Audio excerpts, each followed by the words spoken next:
সুপ্রিয় শিক্ষার্থী, এবার আমরা নবম ও দশম শ্রেণীর হিসাব বিজ্ঞান বইয়ের নতুন এপিসোড শুরু করছি। আশা করি তোমরা এই এপিসোডের সাথে থাকবে। হিসাব বিজ্ঞানের যে ধাপগুলা, অর্থাৎ হিসাব বিজ্ঞানের অঙ্কগুলা আমাদের কয়েকটি ধাপে সম্পন্ন করতে হবে। যেমন হিসাব বিজ্ঞানের প্রথম যে স্টেপ সেটি হচ্ছে ঘটনা। প্রথম স্টেপটি হচ্ছে ঘটনা।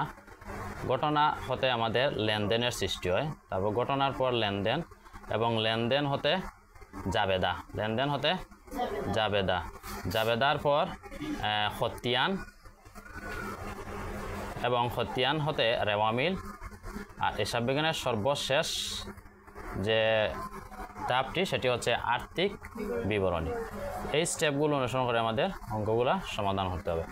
তো প্রথমে ঘটনা, অর্থাৎ একটি ঘটনার মাধ্যমে লেনদেনের সূত্রপাত ঘটে।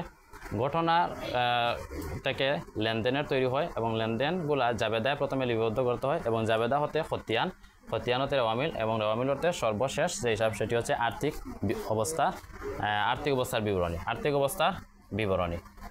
এই যে ধাপ, এই ধাপগুলো পর্যায়ক্রমিকভাবে সম্পন্ন করতে হবে। অর্থাৎ যদি আমরা লেনদেন না বুঝে থাকি তাহলে জাবেদা সলভ করা আমাদের পক্ষে সম্ভব নয়।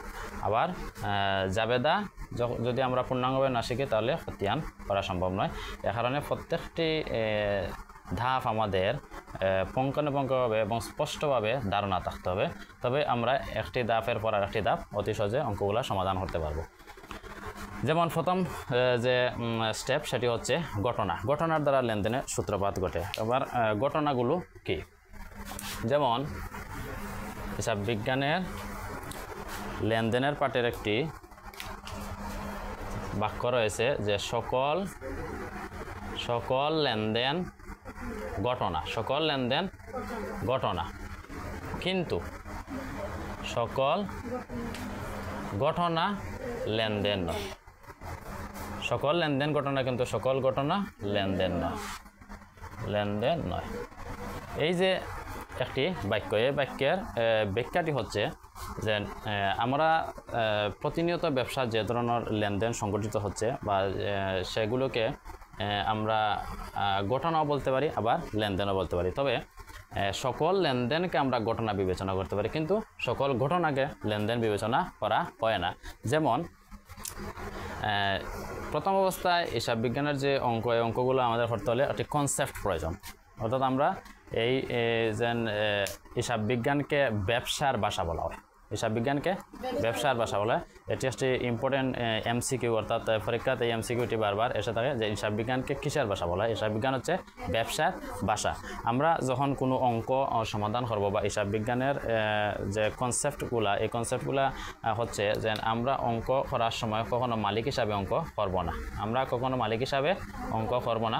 অর্থাৎ যখন আমরা হিসাব বিজ্ঞানের বিভিন্ন হিসাবগুলো সম্পন্ন করব তখন নিজেকে একটি ব্যবসা প্রতিষ্ঠান বিবেচনা করে অঙ্ক করব। তাহলে এটা হচ্ছে সবচেয়ে বেসিক কনসেপ্ট। বেসিক কনসেপ্টটা হচ্ছে আমরা মালিক হিসাবে কোনো অঙ্ক করব না, অঙ্ক করব ব্যবসা প্রতিষ্ঠান হিসাবে।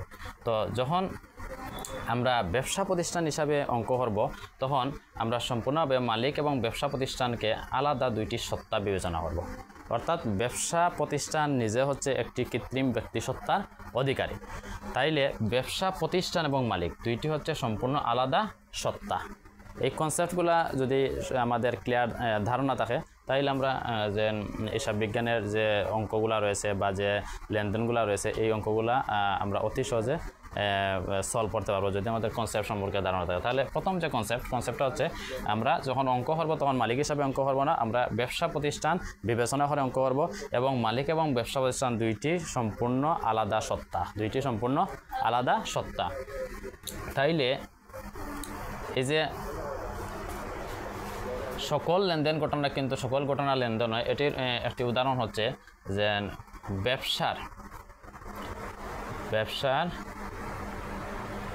মালিকের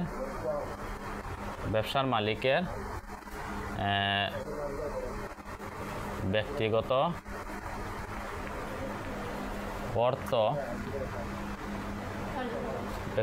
অর্থ বা ব্যবসার মালিকের ব্যক্তিগত 500 টাকা হারিয়ে গেল বা চুরি হয়ে গেল, তাইলে দেখো এটা একটা ঘটনা, অর্থাৎ ব্যবসার মালিকের ব্যক্তিগত 500 টাকা হারিয়ে গেল। তো ব্যবসার মালিকের ব্যক্তিগত 500 টাকা হারিয়ে যেহেতু গেছে, এখানে ব্যবসার কোনো ধরনের পরিবর্তন হয়েছে, আর্থিক অবস্থার পরিবর্তন না। যেহেতু আমরা কনসেপ্ট ছিল কোনটি, যে সবসময় আমরা ব্যবসা এবং মালিক দুটিকে আলাদা সত্তা বিবেচনা করব, অর্থাৎ মালিকের ব্যক্তিগত কোনো কার্যকলাপ ব্যবসার সাথে সম্পর্কিত নয়। মালিকের ব্যক্তিগত কোনো কার্যকলাপ ব্যবসার সাথে সম্পর্কিত নয়। যদি কোনো ঘটনা দ্বারা ব্যবসার আর্থিক অবস্থার পরিবর্তন হয় এবং যদি দুইটি পক্ষ থাকে এবং কি যদি আর্থিক কোনো ধরনের পরিবর্তন হয়, তখন আমরা এই ঘটনাকে লেনদেন বিবেচনা করব। অন্যথায় আমরা এগুলাকে লেনদেন বিবেচনা করব না। যেমন ব্যবসার মালিকের ব্যক্তিগত 500 টাকা হারিয়ে গেল, এখানে যেহেতু আমরা প্রথমে আলাদা করেছি মালিক এবং ব্যবসা দুইটি আলাদা সত্তা, এখানে মালিকের ব্যক্তিগত কোনো কার্যকলাপ ব্যবসার সাথে সম্পর্কিত নয়।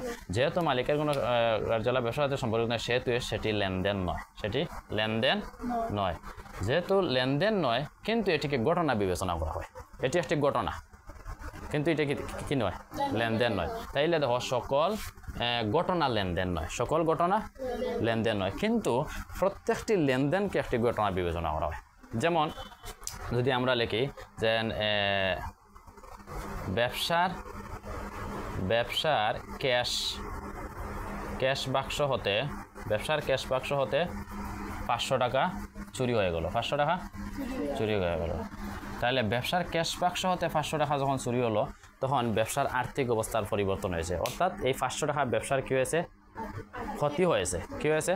ক্ষতি হয়েছে। যেহেতু ব্যবসার আর্থিক অবস্থার পরিবর্তন হয়েছে, সেই জন্য সেটিকে লেনদেন বলা হয়। সেটিকে কি বলা হয়? লেনদেন বলা হয়। এবং একদিকে সেটি লেনদেন, আবার এটি একটি ঘটনা, তাইলে আমরা ক্লিয়ার ধারণা বুঝলাম কি, যে যখন কোনো ঘটনা অর্থের দ্বারা পরিমাপযোগ্য হবে এবং ব্যবসার আর্থিক অবস্থার পরিবর্তন হবে এবং দুইটি সত্তা অর্থাৎ দুইটি পক্ষ থাকবে, তখন সেটিকে আমরা কি বিবেচনা করব?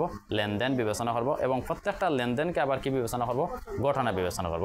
আর যেটি দ্বারা আর্থিক অবস্থার পরিবর্তন হবে না, সেটি দ্বারা ব্যবসার আর্থিক অবস্থার পরিবর্তন হবে না এবং অর্থের কোনো লেনদেন হবে না, সেটিকে আমরা লেনদেন বলবো না, কিন্তু সেটি একটি কি? ঘটনা। যেমন আরেকটা যদি আমরা উদাহরণ দেই, যে 5,000 টাকার 10,000 টাকা বেতনে 10,000 টাকা বেতনে একজন ম্যানেজার নিয়োগ করা হলো, 10,000 টাকা বেতনে একজন ম্যানেজার নিয়োগ করা হলো। এবার দেখো, যেহেতু 10,000 টাকা বেতনে একজন ম্যানেজার নিয়োগ করা হয়েছে, তো ম্যানেজার যখন নিয়োগ করা হবে, তখন তার কিতা হবে? 1 মাস পর তাকে কি স্যালারি দেওয়া হবে, 1 মাস পর স্যালারি দেওয়া হবে। তো 10,000 টাকা বেতনে যখন একজন ম্যানেজার নিয়োগ করা হলো, তখন ব্যবসার আর্থিক অবস্থার এখনও পরিবর্তন হয়নি। পরিবর্তন কোন সময় হবে? যদি বলা হয় যে বেতন প্রদান করা হলো 10,000 টাকা, বেতন প্রদান করা হলো 10,000 টাকা। এবার দেখো, যেহেতু বেতন প্রদান করা হয়েছে 10,000 টাকা, এখানে ব্যবসার ক্যাশ হতে টাকা চলে গেছে, এখানে ব্যবসার আর্থিক অবস্থার পরিবর্তন হয়েছে। কিন্তু এই জায়গায় যেহেতু ম্যানেজার আমরা নিয়োগ করেছি, এখন ম্যানেজার নিয়োগ করার পর ম্যানেজারের কাজকর্ম পর্যালোচনা করার পর আমরা তারে 1 মাস পরে তারে কি করবো? বেতন দেব। যখন বেতন দিমু, তখন আর্থিক অবস্থার পরিবর্তন হবে। আর যখন আমরা নিয়োগ করেছি, তখন আর্থিক অবস্থার পরিবর্তন হয়নি। তাইলে এর দুইটি হচ্ছে ঘটনা, কিন্তু এটিকে লেনদেন বিবেচনা করা যাচ্ছে না, কারণ এটির দ্বারা আর্থিক অবস্থার পরিবর্তন হয়নি। আর এটিকে লেনদেন বিবেচনা করা হচ্ছে, কারণ এটির দ্বারা আর্থিক অবস্থার পরিবর্তন হয়েছে। যেহেতু বেতন প্রদান করা হয়েছে 10,000 টাকা, অর্থাৎ ব্যবসা হতে 10,000 টাকা চলে গিয়েছে। এই হচ্ছে আমাদের এই লাইনের ব্যাখ্যা, অর্থাৎ সকল লেনদেন ঘটনা, কিন্তু সকল ঘটনা কি নয়? লেনদেন নয়। আর হিসাব বিজ্ঞানের প্রথম যে ধাপ, সেটি হচ্ছে লেনদেন, অর্থাৎ যে সকল ঘটনার লেনদেন হবে, সেইগুলি শুধুমাত্র হিসাব বিজ্ঞানে লিপিবদ্ধ হবে, বাকিগুলা লিপিবদ্ধ হবে না। অর্থাৎ যেগুলো লেনদেন নয়, সেইগুলা হিসাব বিজ্ঞানের কোনো অঙ্কে অন্তর্ভুক্ত হবে না। এখন লেনদেন নয়, এগুলো আমরা কিভাবে আইডেন্টিফাই করব? অর্থাৎ যদি কোনো লেনদেনের মধ্যে নিয়োগ তারপর চুক্তি, যেমন 5,000 টাকার পণ্য ক্রয়ের চুক্তি করা হলো, 5,000 টাকার পণ্য ক্রয়ের চুক্তি করা হয়েছে, কিন্তু তার সাথে এখনো লেনদেন হয়নি। তারপর ফরমাস ফরমাস বলতে যেমন 5,000 টাকার ফরমাস বলতে আমরা অনেকটা যেমন অর্ডার দেওয়া বুঝি, যেন আমি 5,000 টাকার পণ্য ক্রয়ের অর্ডার দিলাম, তখন 5,000 টাকার পণ্য ক্রয়ের যখন অর্ডার দিলাম তখন এই প্রোডাক্টগুলো আমি কিনতে পারি নাও পারি, যদি আমার পণ্যগুলো মানসম্মত না হয় তাহলে আমি এগুলা ক্রয় নাও করতে পারি।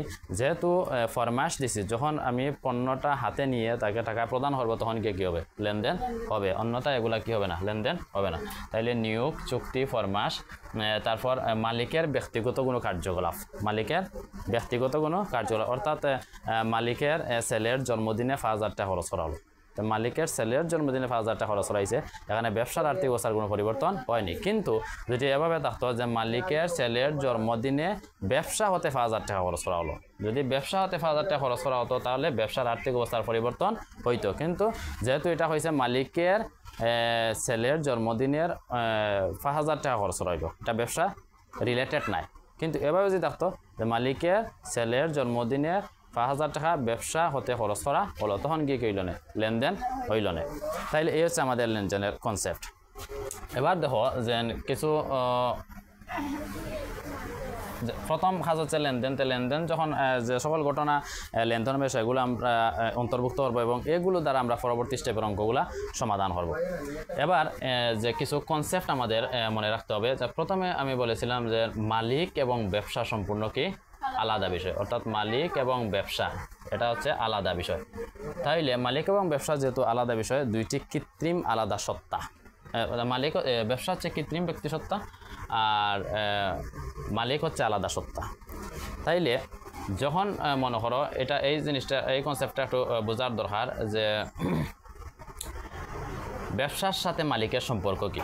ব্যবসার সাথে মালিকের সম্পর্ক হলো যে যখন মালিক ব্যবসা প্রতিষ্ঠানে যা দিবে, মালিক ব্যবসা প্রতিষ্ঠানে যা দিবে তা আমরা কী হিসাবে বিবেচনা করব, মূলধন হিসাবে বিবেচনা করব। তারপর এটা এরকম হইতে পারে যে 1 লক্ষ টাকা নিয়ে ব্যবসা শুরু করা হলো, 1 লক্ষ টাকা নিয়ে ব্যবসা শুরু করা হলো। মনে করো ব্যবসা প্রতিষ্ঠানের নাম হচ্ছে যে মনে করো যে আরিফ ট্রেডার্স, অথবা মনে করো যে প্রাণ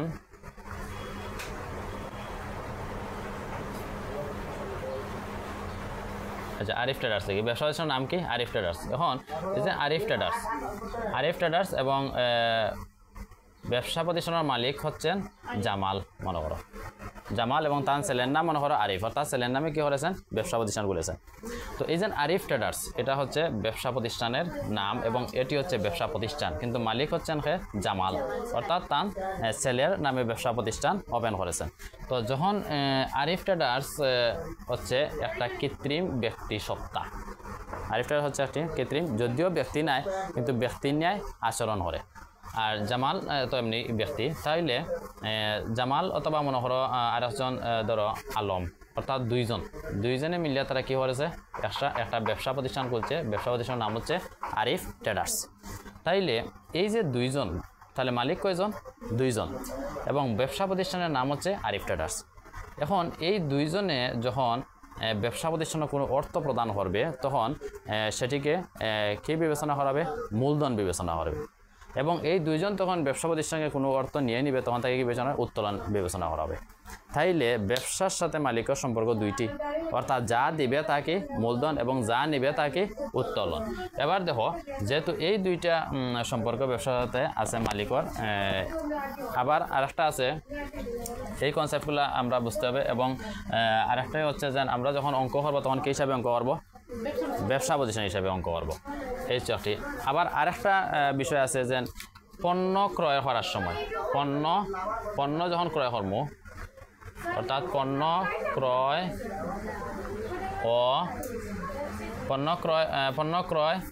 ক্রয় করার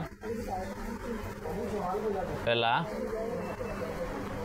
ক্রয় হিসাব হবে, পণ্য ক্রয় করার বেলা কি হবে, ক্রয় হিসাব, এবং পণ্য বিক্রয় করার বেলা বিক্রয় হিসাব। এই কনসেপ্টগুলো আমাদের বুঝতে হবে। অর্থাৎ যখন আমরা পণ্য ক্রয় বিক্রয় করব, অর্থাৎ যেহেতু হিসাব বিজ্ঞানকে ব্যবসার একটি ভাষা বলা হয় এবং এটা একটি বাস্তবসম্মত একটি জ্ঞান, এবং এটা ব্যবসার সাথে রিলেটেড বিষয়গুলা এখানে অন্তর্ভুক্ত করা হয়। তো পণ্য ক্রয় করার সময় আমরা কি লিখব, ক্রয় হিসাব এবং পণ্য বিক্রয় করার বেলা আমরা কি লিখব বিক্রয় হিসাব এখন এই যে যখন আমরা কোনো সম্পদ ক্রয় করব অর্থাৎ ব্যবসা হিসাব বিজ্ঞানের যে ধারণাগুলো রয়েছে এই হিসাব বিজ্ঞানের কিছু ধাপ যেন উপাদানগুলোর মধ্যে রয়েছে যেমন রয়েছে আমাদের আয় ব্যয় তারপর কি সম্পদ দায় তারপরে কি উত্তোলন আর কি মালিকানা সত্ত্ব এই যে এই উপাদানগুলো এই যে 6টি উপাদান এই 6টি উপাদান নিয়ে হিসাব বিজ্ঞানের যাবতীয় অঙ্কগুলো করা হয় এই 6টি উপাদান নিয়ে তাইলে দেখো যে আয় জিনিসটা আমরা কি আয় জিনিসটা তো বুঝলাম যে পণ্য বিক্রয় করলে কি তাইব পণ্য প্রথমটা হচ্ছে পণ্য ক্রয়ের বেলার সময় ক্রয় হিসাব এবং পণ্য বিক্রয় করার সময় বিক্রয় হিসাব ক্রয় করলে ব্যয় বাড়ে ক্রয় করলে কিতা ব্যয় বাড়ে ক্রয় করলে ব্যয় বৃদ্ধি পায় এবং বিক্রয় করলে আয় বৃদ্ধি পায় এই হচ্ছে আর একটি কনসেপ্ট এগুলা কিন্তু আমাদের বুঝতে হবে যে ক্রয় যখন আমরা করবো যখন কোনো প্রোডাক্ট আমরা ক্রয় করবো তখন এটা আমরা ব্যয় বিবেচনা করবো কিতাব বিবেচনা করবো আর যখন আমরা এই প্রোডাক্টটা বিক্রয় করবো তখন এটা কিতাব বিবেচনা করবো আয় বিবেচনা করবো তাইলে একটা ব্যবসা প্রতিষ্ঠানের সবচেয়ে বড় আয়ের সোর্স হচ্ছে কি বিক্রয় অর্থাৎ বিক্রয়ের মাধ্যমে সবচেয়ে বেশি আয় হয় এবং সবচেয়ে বড় ব্যয়ের সোর্স হচ্ছে কি ক্রয় এখন দেখো তাইলে আয় এবং ব্যয় সম্বন্ধে আমরা বুঝলাম আর ব্যয় কিতা হইতে পারে ব্যবসাত যেমন মনে করা হইতে পারে যে কর্মচারীর বেতন অর্থাৎ ব্যবসা পরিচালনা করতে গিয়ে যে ধরনের ব্যয় হয় কর্মচারীর বেতন হইতে পারে ভাড়া হইতে পারে তারপরে কি বিজ্ঞাপন হইতে পারে এগুলো হচ্ছে কিতা ব্যয় তারপরে দেখো আছে সম্পদ এবং দায় তাইলে সম্পদ এবং দায় কি সম্পদ হইছে যে একটা ব্যবসা প্রতিষ্ঠানে দুই ধরনের সম্পদ বিদ্যমান থাকে একটা থাকে স্থায়ী সম্পদ এবং একটা থাকে চলতি সম্পদ তো স্থায়ী সম্পদ এবং চলতি সম্পদ তাইলে এই জিনিসগুলা খাতায় লিখে নিবে যে পণ্য ক্রয়ের বেলা ক্রয় হিসাব পণ্য বিক্রয়ের বেলা বিক্রয় হিসাব ক্রয় করলে ব্যয় বৃদ্ধি পায় আর বিক্রয় করলে আয় বৃদ্ধি পায় এই হচ্ছে ক্রয় বিক্রয়ের কনসেপ্ট এখন যদি আমরা স্থায়ী কোনো সম্পদ ক্রয় করি ব্যবসার লাগে তাইলে যখন কোনো সম্পদ ক্রয় করবো তখন ক্রয় এবং বিক্রয় দেওয়া যাবে না সম্পদর নামে লিখতে হবে যেমন মনে করো যদি আমরা লিখি যে যন্ত্রপাতি ক্রয় তাইলে দেখো এই যে যন্ত্রপাতি ক্রয় করছি অর্থাৎ একটা ব্যবসা প্রতিষ্ঠানের যে যন্ত্রপাতি যখন আমি ক্রয় করলাম তখন এই যন্ত্রপাতি আমি বিক্রয়ের উদ্দেশ্যে ক্রয় করছি না যখন কোনো জিনিস আমরা বিক্রয়ের উদ্দেশ্যে ক্রয় করতাম না তখন এটার আমরা কিতা ধরিয়া নেব সম্পদ ধরিয়া নেব যেমন যন্ত্রপাতি যখন আমরা ক্রয় করছি এটা বিক্রয়ের উদ্দেশ্যে যেহেতু ক্রয় করছি না এই কারণে এটার আমরা পণ্য বিবেচনা করতাম না এটার কিতা বিবেচনা করতাম না পণ্য বিবেচনা করতাম না কিন্তু যদি আমাদের যে ব্যবসা প্রতিষ্ঠান এটা যদি যন্ত্রপাতি রিলেটেড কোনো ব্যবসা প্রতিষ্ঠান হয় এবং এই যন্ত্রপাতি যদি আমরা বিক্রয়ের উদ্দেশ্যে ক্রয় করি তখন গিয়ে এটা আমরা কিতা প্রোডাক্ট অর্থাৎ পণ্য বিবেচনা করবো তখন এটা ক্রয়ের বেলা ক্রয় হিসাব বিক্রয়ের বেলা বিক্রয় হিসাব কিন্তু যন্ত্রপাতি জিনিসগুলা কিতা যেমন তুমি যদি একটা উৎপাদনকারী প্রতিষ্ঠানের ব্যবসাগুলো তাইলে উৎপাদনকারী যেমন মনে তুমি একটা যদি আইসক্রিম ফ্যাক্টরিগুলো তাহলে আইসক্রিম ফ্যাক্টরি তোমার কিতা রাখতে হইব যেমন বিভিন্ন আইসক্রিম তৈরি করার লাগে বিভিন্ন যন্ত্রর প্রয়োজন হইব এই যন্ত্রগুলা যখন তুমি ক্রয় করবা এই যন্ত্রগুলা বিক্রয়লি ক্রয় করতে না এই যন্ত্রগুলা কিতালি ক্রয় করতে অর্থাৎ এই যন্ত্ররে ব্যবহার করিয়া তুমি প্রোডাক্ট উৎপাদন করবা যখন যন্ত্ররে ব্যবহার করিয়া প্রোডাক্ট উৎপাদন করবা তখন গিয়া এই যন্ত্র যতদিন ব্যবসা প্রতিষ্ঠান থাকবে এই যন্ত্রও কিতা থাকবো এই কারণে এই যন্ত্রগুলার হয় কিতা স্থায়ী সম্পদ যন্ত্রপাতিগুলো কিতা হয় স্থায়ী সম্পদ তাইলে যখন আমরা কোনো প্রোডাক্ট ক্রয় বিক্রয় করবো তখন আমরা কিতা লিখবো ক্রয় বিক্রয় আর যখন কোনো সম্পদ ক্রয় করবো তখন ও সম্পদের নামে কিতা লেখা লাগে হিসাব লেখা লাগে তাইলে যন্ত্রপাতি ক্রয় করা হয়েছে 10,000 টাকা এখন এই 10,000 টাকার যখন যন্ত্রপাতি ক্রয় করা হইলো তখন কিতা আমরা ক্রয় হিসাব লিখবো নি ক্রয় হিসাব লিখতাম না কিতালি লিখতাম না কারণ হইল কি এই যন্ত্রপাতিটা আমার প্রোডাক্ট নাই এটা আমি ব্যবহার লাগি ক্রয় করছি এটা কিতালে ব্যবহার লাগি এই কারণে আমরা এটা কিতালে যন্ত্রপাতি হিসাব লম কিতা হিসাব তাইলে আরেকটা লাইন লেখা যায় যে কোনো সম্পদ যখন আমরা ক্রয় বিক্রয় করবো তখন আমরা ক্রয় হিসাব বিক্রয় হিসাব লিখবো না ওই সম্পদের নামে কিতা লিখবো হিসাব লিখবো ওই সম্পদের নামে হিসাব লিখবো তারপর দেখো এটা সম্পদ আমরা বুঝলাম তে ব্যবসা প্রতিষ্ঠানের সম্পদ দুই ধরনের আছে একটা আছে চলতি সম্পদ একটা স্থায়ী সম্পদ অর্থাৎ চলতি সম্পদটা আছে যেটা বারবার চেঞ্জ হয় যেমন মনে করা আছে হাতে নগদ অর্থাৎ ক্যাশর যে টাকা আছে নগদ তহবিলত বা হাতে নগদ এটা বারবার কিতা হইব চেঞ্জ হইব তারপরে ব্যবসা প্রতিষ্ঠানের নামে ব্যাংকে হিসাব খোলা থাকে এই যে হিসাব ব্যাংকের হিসাবটা বারবার কিতা হইব চেঞ্জ হইব দেনাদারটাও একটা সম্পদ, এটাও বারবার কিতা হয় চেঞ্জ, এগুলো চলতি সম্পদ। আর স্থায়ী সম্পদ হইতে পারে অফিস সরঞ্জাম হইতে পারে, যন্ত্রপাতি হইতে পারে, আসবাবপত্র, অর্থাৎ ব্যবসা প্রতিষ্ঠানও যে আসবাবপত্র যেগুলো থাকে, আসবাবপত্র বলতে আমরা বুঝি চেয়ার, টেবিল, আলমারি, এগুলার নাম হচ্ছে কিতা আসবাবপত্র। এই আসবাবপত্রগুলাও কিতা স্থায়ী সম্পদ। তারপরে মনে করে হইতে পারে দালান কোটাটাও কিতা স্থায়ী সম্পদ হইতে পারে, অর্থাৎ যে ভবনের উপরে ব্যবসা প্রতিষ্ঠানটা আছে এই ভবনটাও কিতা স্থায়ী সম্পদ। তারপরে ভূমি যে জায়গার উপরে আছে এই জায়গাটাও কিতা স্থায়ী সম্পদ। এবার দেখো এই হলো সম্পদ, তারপরে হইলো দায়। এখন দায় এইগুলোর সাথে আমাদের পরিচয় তৈব, এগুলা যত বেশি আমরা এগুলা সম্পর্কে আমাদের যত বেশি ক্লিয়ার কনসেপ্ট থাকবো তত আমরা হিসাব বিজ্ঞানের যে অঙ্কগুলো অতি সহজে বুঝতাম পারবো। এবং এগুলা ভালো করে বুঝতে হয়, তুমি যখন এগুলা মুখস্থ করার কোনো বিষয় নাই, এগুলা একটা প্র্যাকটিক্যাল একটা জ্ঞান। হিসাব বিজ্ঞানটা হচ্ছে প্র্যাকটিক্যাল, অর্থাৎ তুমি বাস্তবে এই জিনিসগুলা পাইবা। যারা ব্যবসা করে এই ব্যবসা করার সাথে এই শব্দগুলা রিলেটেড আছে, আয়, ব্যয়, দায়, সম্পদ, উত্তোলন, মালিকানার সাথে এগুলা প্রত্যেকটা ব্যবসা প্রতিষ্ঠানের সাথে কিতা আছে রিলেটেড আছে, যার কারণে এগুলা বুঝতে হইব, এগুলা মুখস্থ করার কোনো বিষয় নাই। এই যে আয়, ব্যয়, সম্পদ, দায়, উত্তোলন, মালিকানার সত্য, এগুলা সম্বন্ধে আমরা যখন বালা কনসেপ্ট থাকবো তখন আমরা যে কোনো অঙ্ক সহজে কিতা করতাম পারবো, বুঝতাম পারবো। এখন দেখো এই যে সম্পদ আছে, তো সম্পদ শেষ হইলো, তারপরে দায় জিনিসটা কিতা। নর্মালি দায় বলতে আমরা ওটা বুঝলাম যে যখন আমরা কারোর কাছ থেকে কোনো জিনিস বাকিতে ক্রয় করি আনি, যেমন মনে করো একটা ব্যবসা প্রতিষ্ঠানে যখন তার যে মেইন যে ডিলার আছে এই ডিলারের কাছ থেকে যখন কোনো প্রোডাক্ট বাকিতে ক্রয় করি আনবো, তখন হে প্রোডাক্ট আনিলছে কিন্তু তার টাকা এখনো দিছে না, তাহলে যতক্ষণ পর্যন্ত টাকা দিছে না ততক্ষণ পর্যন্ত কিতা দায়বদ্ধ। যেমন একটা ব্যবসা প্রতিষ্ঠানে তার মূলধন ঘাটতি দেখা দিছে, মূলধন ঘাটতি যেহেতু দেখা দিচ্ছে তখন মূলধন কালেক্ট করার লাগে হ্যাঁ ব্যাংক থেকে ঋণ আনছে, ব্যাংক থেকে ঋণ আনছে। যখন ব্যাংক থেকে ঋণ আনলো তখন ব্যাংকে তারে ঋণ দিল, হের টাকাটা আনলো, আনার পর হের এই টাকা দিয়ে কিতা করলো তার মূলধনের ঘাটতি দূর করলো। কিন্তু যতক্ষণ পর্যন্ত ব্যাংকের টাকাটা পরিশোধ হচ্ছে না তখন তো এই ব্যবসা প্রতিষ্ঠান হার নিকট দায়বদ্ধ, ব্যাংকের নিকট দায়বদ্ধ। তাইলে ব্যবসার সাথে দায় জিনিসটা খুবই ইম্পর্টেন্ট একটা বিষয়, যে অনেক সময় ব্যবসাও কারোর নিকট কিতা থাকে দায়বদ্ধ থাকে। যখন ব্যবসায় যেমন মনে করো ব্যবসাতে একজন কর্মচারী আছে, তখন কর্মচারী কিতা করলো যে 3 মাস বেতন নিল না, অর্থাৎ ব্যবসা প্রতিষ্ঠানের অর্থ সংকটের কারণে 3 মাসের বেতন কর্মচারীর দেওয়া হয়েছে না। তাইলে কর্মচারীয়ে খাস করিয়া দিলেছে অথচ তারে বেতন দেওয়া হয়েছে না। তাইলে এই যে ব্যবসা প্রতিষ্ঠানটা কর্মচারীর নিকট কিতা দায়বদ্ধ, যতক্ষণ মতো তার টাকা পরিশোধ করছে না। তারপর মনে করো যে ব্যবসা প্রতিষ্ঠানের ভাড়া, অফিসের ভাড়া দেখা গেছে 2 মাসের ভাড়া বকেয়া রয়েছে। 2 মাসের ভাড়া কিতা বকেয়া মানে কিতা মানে আমি ইউজ করে লিছি ওখানে কিতা করছি না, টাকা দিছি না। তাইলে এটাও ব্যবসা প্রতিষ্ঠানের নিকট একটা কিতা দায়। যদি কোনো ধরনের ব্যয় বকেয়া থাকে, যেমন ভাড়া হইলো একটা ব্যয়, এই ব্যয়টা যখন বকেয়া রয়েছে তখন ব্যবসা প্রতিষ্ঠান খার নিকট দায়বদ্ধ, অর্থাৎ যে ভাড়া পাইব তার নিকট কিতা দায়বদ্ধ, এই হইছে দায়।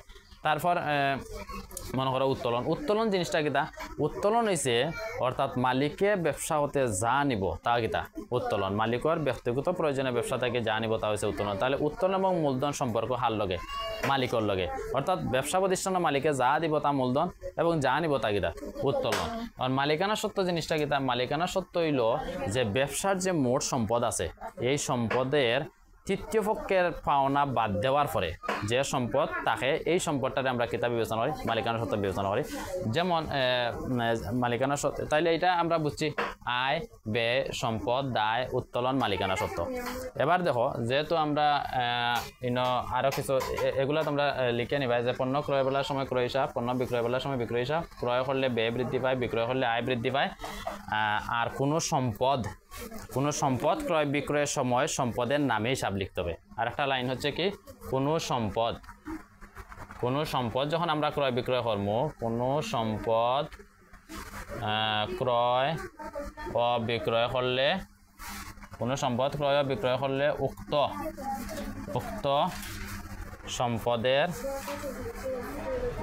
সম্পদের নামে হিসাব লিখতে হবে, উক্ত সম্পদের নামে হিসাব লিখতে হবে। তাইলে কোনো সম্পদ ক্রয় ও বিক্রয় করলে উক্ত সম্পদের নামে হিসাব লিখতে হবে। তারপর দেখো, তারপর আছে আরেকটা কনসেপ্ট হইল, যখন আমরা কারোর কাছে টাকা ব্যবসা প্রতিষ্ঠানে যখন কারোর নিকট টাকা পাবে তখন সেটিকে দেনাদার বিবেচনা করা হয়। ব্যবসা প্রতিষ্ঠান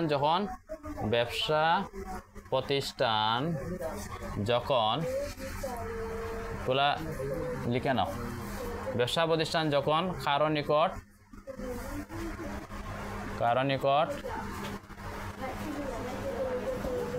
টাকা পাবে, কারো নিকট টাকা পাবে, তখন দেনাদার বা প্রাপ্য হিসাব, দেনাদার বা প্রাপ্য হিসাব লিখতে হয়। তখন দেনাদার বা প্রাপ্য হিসাব লিখতে হয়। অর্থাৎ ব্যবসা প্রতিষ্ঠানে যখন কোনো ব্যক্তি বা প্রতিষ্ঠানের নিকট যদি টাকা পায়, তাইলে সেটিকে আমরা কি বিবেচনা করবো? দেনাদার বা প্রাপ্য হিসাব বিবেচনা করবো, দেনাদার বা প্রাপ্য হিসাব বিবেচনা করবো।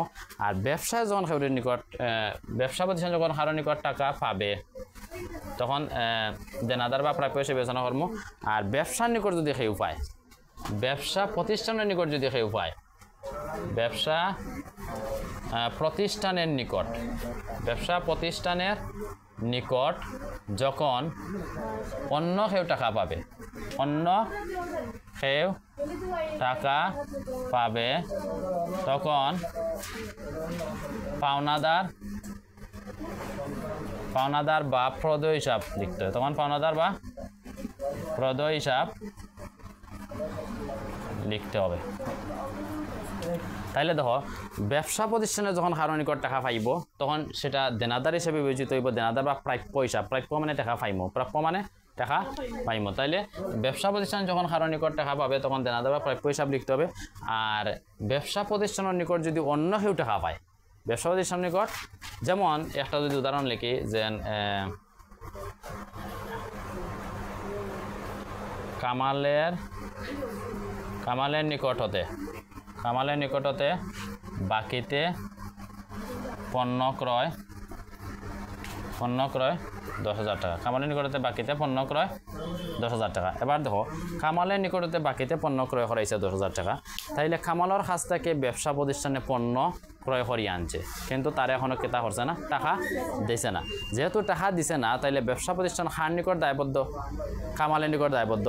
তাইলে কামালে ব্যবসার নিকট টাকা পাইব, কামালে ব্যবসা প্রতিষ্ঠানের নিকট টাকা পাবে। যেহেতু কামালে ব্যবসা প্রতিষ্ঠানের নিকট টাকা পাবে, সেহেতু কামাল হইছে ব্যবসা প্রতিষ্ঠানের পাওনাদার। পাওনাদার বা কি? প্রদেয় হিসাব। অর্থাৎ কামালকে টাকা প্রদান করতে হবে, কামালকে টাকা প্রদান করতে হবে। কেন টাকা প্রদান করতে হবে?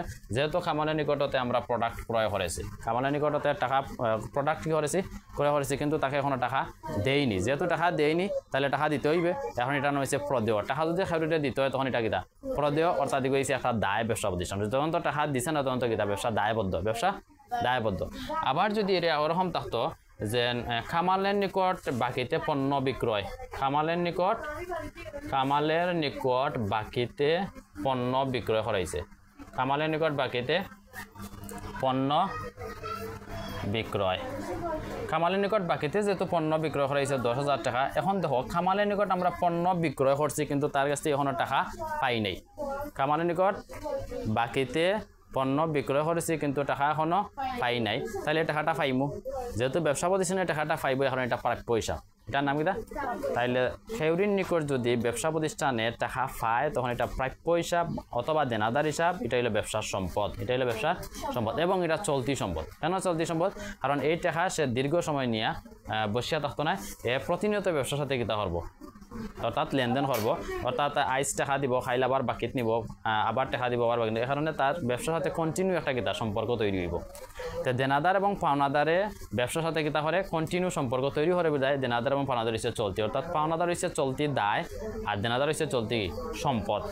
এই আমাদের কনসেপ্টগুলা, যে দেনাদার এবং পাওনাদার। তাইলে যদি এটা আমরা আবার রিভিউ করি, রিভিউটা কি তাইবে? যে ব্যবসা প্রতিষ্ঠানের হিসাব বিজ্ঞানের প্রথম যে ধাপ, সেটি হচ্ছে কি? ঘটনা।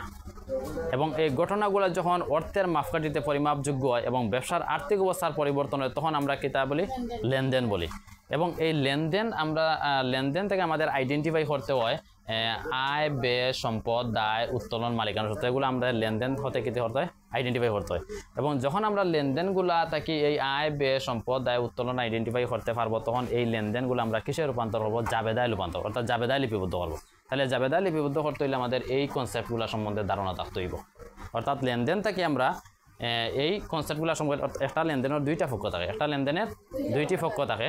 এই দুইটা পক্ষ সম্বন্ধে আমরা পূর্ণাঙ্গ ধারণা যখন আমরা পাইমু তখন আমরা কিতা করতাম পারমু জাবেদায় লিপিবদ্ধ করতাম পারমু। তারপর জাবেদা হতে আমরা খতিয়ান প্রস্তুত করবো, খতিয়ান হতে রেওয়ামিল হতে সর্বশেষ যেটা এটা হচ্ছে আর্থিক অবস্থার বিবরণী প্রস্তুত করবো। এখন এই যেহেতু আমরা লেনদেনের ফাটো আছি, এই লেনদেনের ফাটো যেহেতু আছি, এই লেনদেনের ফাটো আমরা এই কনসেপ্টগুলো আমাদের বুঝতে হইব। এই কনসেপ্টের একটা জিনিস হয়েছে আমরা যখন অঙ্ক কর্ম তখন আমরা কারবার এবং ব্যবসা সম্পূর্ণ আলাদা সত্তা বিবেচনা কর্ম। অর্থাৎ আমরা অঙ্ক কর্ম মালিক হিসাবে নাই, একটা ব্যবসা প্রতিষ্ঠান হিসেবে বারবার ফলো করো, আমরা মালিক হিসাবে নাই একটা ব্যবসা প্রতিষ্ঠান নিজেরা বিবেচনাটা কিতা কর্ম অঙ্ক কর্ম। অর্থাৎ ব্যবসার সাথে মালিকের সম্পর্ক ওটা বিবেচনা কর্ম। ব্যবসা প্রতিষ্ঠান মালিকে যা দিব তা হইছে মূলধন এবং যা নিব তা হইছে উত্তোলন। ব্যবসার আয় কিতা? ব্যবসার আয় হইছে যে ব্যবসার সবচেয়ে বড় আয়ের উৎস হচ্ছে বিক্রয়। অর্থাৎ প্রোডাক্ট যখন বিক্রয় করবো তখন ব্যবসার কিতা হইব আয় হইব। আর ব্যবসার ব্যয় কিতা? যখন মনে করো ব্যবসার সবচেয়ে বড় হইছে পণ্য ক্রয়, যখন পণ্য ক্রয় করবো তখন ক্রয়ের আমরা ব্যয় বিবেচনা করবো। আরও থাকতে হবে কর্মচারীর বেতন, অর্থাৎ ব্যবসা পরিচালনা করতে যে ধরনের ব্যয় হয়। আবার থাকতে হবে অফিসের ভাড়া, এগুলার ব্যয় বিবেচনা করবো। দায় কিতা? দায় জিনিসটা হয়েছে যখন আমরা কোনো জিনিস খেউরির কাছ থেকে আনবো অথচ এটার মূল্য পরিশোধ অথবা খেউরির কাছ থেকে কোনো সার্ভিস আমরা নিবো, যেমন যে কর্মচারী আছে সে আমাদের দুই তিন মাস সার্ভিস দিছে অথচ তারে আমরা বেতন দিছি না, এটা ব্যবসা দায়বদ্ধ। অথবা খেউরির কাছ থেকে আমরা সুবিধা নিছি অথচ তারে আমরা সুবিধা দিছি না, তখন আমরা কিতা দায়বদ্ধ। তারপর আছে সম্পদ। সম্পদ কিতা? সম্পদ হইতে পারে ব্যবসার যত ধরনের স্থায়ী সম্পদ আছে, দালান কোটা, ভূমি, যন্ত্রপাতি, এগুলার আমরা কিতা বিবেচনা করবো সম্পদ। তারপরে হয়েছে টাকা পাইলে যে দেনাদার আছে, দেনাদারটা আমরা কিতা করবো, অথবা ব্যবসার নামে ব্যাংকের অ্যাকাউন্টে যে ব্যাংক হিসাব আছে এটাও আমরা কিতা সম্পদ বিবেচনা করবো। আর ব্যবসার ক্যাশও যে নগদ তহবিল আছে এগুলোর আমরা কিতা করবো সম্পদ হিসাবে বিবেচনা করবো। এই হয়েছে আমাদের কনসেপ্ট। তারপর এই কনসেপ্টগুলা যখন আমরা ক্লিয়ার ধারণা পাইমু, এই ধারণার উপরে ভিত্তি হয়ে তারপর আমরা অঙ্কগুলা সহজে সমাধান করতে পারবো। তাইলে এটি হচ্ছে আমাদের প্রথম ক্লাস। তো আগামী ক্লাসে আমরা হিসাব সমীকরণ নিয়ে আলোচনা করব।